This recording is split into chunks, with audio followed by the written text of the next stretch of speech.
Menurut kitab suci kuno, Allah memanggil seseorang pria bernama Musa untuk memimpin sekitar 1 juta orang dari Mesir menuju tanah perjanjian. Dalam perjalanan, orang-orang melakukan kejahatan di hadapan Allah. Maka Allah mengirim ular berbisa yang menggigit orang-orang, dan banyak dari mereka mati. Situasinya agak mirip dengan yang kita lihat hari ini dengan virus COVID-19. Orang-orang panik. Beberapa dari mereka berlari kepada Musa dan berkata, "Tolong ampuni kami dan doakan kami." Musa berdoa, dan menurut Anda apa yang terjadi selanjutnya? Allah mendengar doanya. Allah memberitahunya, "Musa, buatlah ular yang terbuat dari tembaga, letakkan di atas tiang, dan dirikan tiangnya di depan orang banyak. Beritahukan mereka jika mereka digigit dan mereka menatap ular di tiang itu, maka mereka akan hidup. Jika tidak, mereka pasti akan mati." Dan itu terjadi seperti saat ini. Sampai hari ini, lambang ular yang tak lekang oleh waktu ini dapat ditemukan di rumah sakit, ambulans, apotek, dan tempat lain yang berhubungan dengan perawatan kesehatan. Bagaimanapun itu melambangkan obat terhadap penyakit.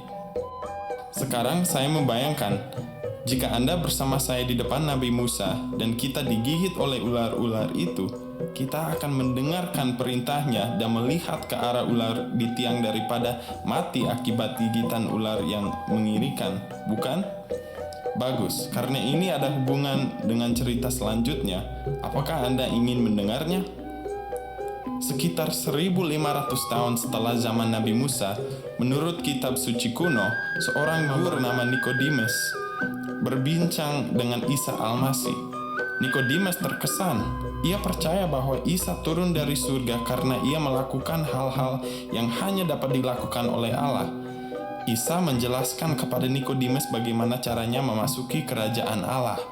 Dan akhirnya Isa berkata, "Sama seperti Musa mengangkat ular di atas tiang, aku juga harus diangkat, agar siapapun yang percaya padaku akan memiliki hidup yang kekal." Tahukah Anda bahwa semua orang pada akhirnya harus mati, apakah itu akibat COVID-19 atau sebab lainnya? Tetapi kabar baiknya adalah bahwa Isa tidak hanya menawarkan kepada kita obat secara fisik, tetapi obat kekal untuk memperbaiki hubungan kita yang rusak dengan Allah. Temanku, Isa mengasihimu. Ia ingin Anda memiliki hidup yang kekal. Menurut kitab suci kuno, Allah melihat bahwa hati semua orang di bumi telah hancur dan mereka tidak dapat mencapai standarnya. Jadi, Ia memutuskan untuk memperbaiki masalah ini. Allah turun dan mengambil rupa manusia. Saat berada di bumi, Ia melakukan hal-hal yang hanya dapat dilakukan oleh Allah. Ia berjalan di atas air. Ia menyembuhkan orang sakit. Ia bahkan membangkitkan orang mati. Tetapi yang paling penting, Ia memperbaiki masalah kehancuran dan dosa kita. Ia menjalani kehidupan yang sempurna tanpa dosa.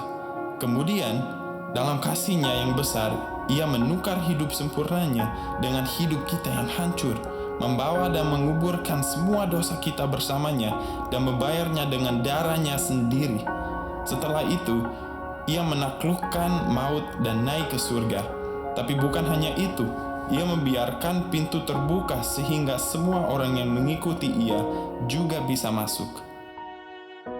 Satu-satunya masalah adalah bahwa tidak banyak yang melewati pintu ini. Bahkan hari ini, ketika ancaman kematian tampaknya sangat dekat. Itu sebabnya saya menceritakan kisah ini kepada Anda. Jadi pertanyaan saya untuk Anda sangat sederhana. Ingatkah bagaimana orang-orang memandang ular di tiang itu dan diselamatkan? Dengan cara yang sama, Isa mengundang Anda untuk memandang kepadanya dan mempercayainya untuk menyelamatkan Anda juga. Jadi, apa tanggapan Anda? Maukah Anda memandang Isa dan diselamatkan? Iya atau tidak?